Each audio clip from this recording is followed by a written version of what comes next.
श्रीमद् भगवत गीता अध्याय 15 पुरुषोत्तम योग। श्री भगवान बोले, आदि पुरुष परमेश्वर रूप मूल वाले और ब्रह्मा रूप मुख्य शाखा वाले जिस संसार रूप पीपल के वृक्ष को अविनाशी कहते हैं तथा वेद जिस पत्ते कहे गए हैं, उस संसार रूप वृक्ष को जो पुरुष मूल सहित तत्व से जानता है वो वेद के तात्पर्य को जानने वाला है। उस संसार वृक्ष की तीनों गुणों रूप जल के द्वारा बढ़ी हुई एवं विषय भोग रूप कोपलों वाली देव, मनुष्य और तिर्यक आदि योनि रूप शाखाएं नीचे ऊपर सर्वत्र फैली हुई हैं तथा मनुष्य लोक में कर्मों के अनुसार बांधने वाली अहंता, ममता और वासना रूप जड़ें भी नीचे और ऊपर सभी लोकों में व्याप्त हो रही हैं। इस संसार वृक्ष का स्वरूप जैसा कहा है वैसा यहाँ विचार काल में नहीं पाया जाता, क्योंकि न तो इसका आदि है और न अंत है तथा न इसकी अच्छी प्रकार से स्थिति ही है। इसलिए इस अहंता,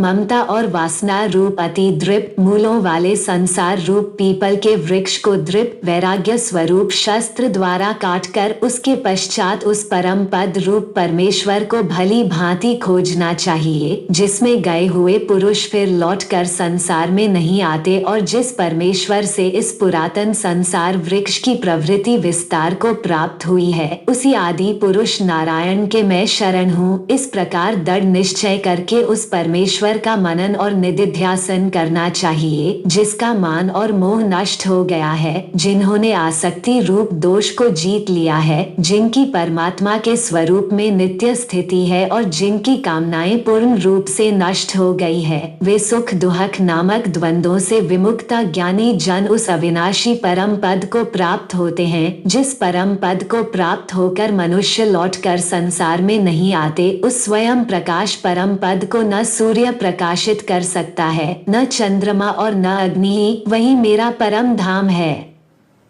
इस देह में यह सनातन जीवात्मा मेरा ही अंश है और वही इन प्रकृति में स्थित मन और पांचों इंद्रियों को आकर्षण करता है। वायु गंध के स्थान से गंध को जैसे ग्रहण करके ले जाता है, वैसे ही देहादि का स्वामी जीवात्मा भी जिस शरीर का त्याग करता है, उससे इन मन सहित इंद्रियों को ग्रहण करके फिर जिस शरीर को प्राप्त होता है उसमें जाता है। यह जीवात्मा श्रोत्र, चक्षु और त्वचा को तथा रसना, घ्राण और मन को आश्रय करके अर्थात इन सब के सहारे से ही विषयों का सेवन करता है। शरीर को छोड़कर जाते हुए को अथवा शरीर में स्थित हुए को अथवा विषयों को भोगते हुए को, इस प्रकार तीनों गुणों से युक्त हुए को भी अज्ञानी जन नहीं जानते। केवल ज्ञान रूप नेत्रों वाले विवेकशील ज्ञानी ही तत्व से जानते हैं। यत्न करने वाले योगी जन भी अपने हृदय में स्थित इस आत्मा को तत्व से जानते हैं, किंतु जिन्होंने अपने अंतःकरण को शुद्ध नहीं किया है, ऐसे अज्ञानी जन तो यत्न करते रहने पर भी इस आत्मा को नहीं जानते। सूर्य में स्थित जो तेज संपूर्ण जगत को प्रकाशित करता है तथा जो तेज चंद्रमा में है और जो अग्नि में है, उसको तू मेरा ही तेज जान। और मैं ही पृथ्वी में प्रवेश करके अपनी शक्ति से सब भूतों को धारण करता हूँ और रस स्वरूप अर्थात अमृतमय चंद्रमा होकर संपूर्ण औषधियों को अर्थात वनस्पतियों को पुष्ट करता हूँ। मैं ही सब प्राणियों के शरीर के स्थित रहने वाला प्राण और अपान से संयुक्त वैश्वना अग्निरूप होकर चार प्रकार के अन्न को पचाता हूँ। मैं ही सब प्राणियों के हृदय में अंतर्यामी रूप से स्थित हूँ तथा मुझसे ही स्मृति, ज्ञान और अपोहन होता है और सब वेदों द्वारा मैं ही जानने के योग्य हूँ तथा वेदांत का कर्ता और वेदों को जानने वाला भी मैं ही हूँ।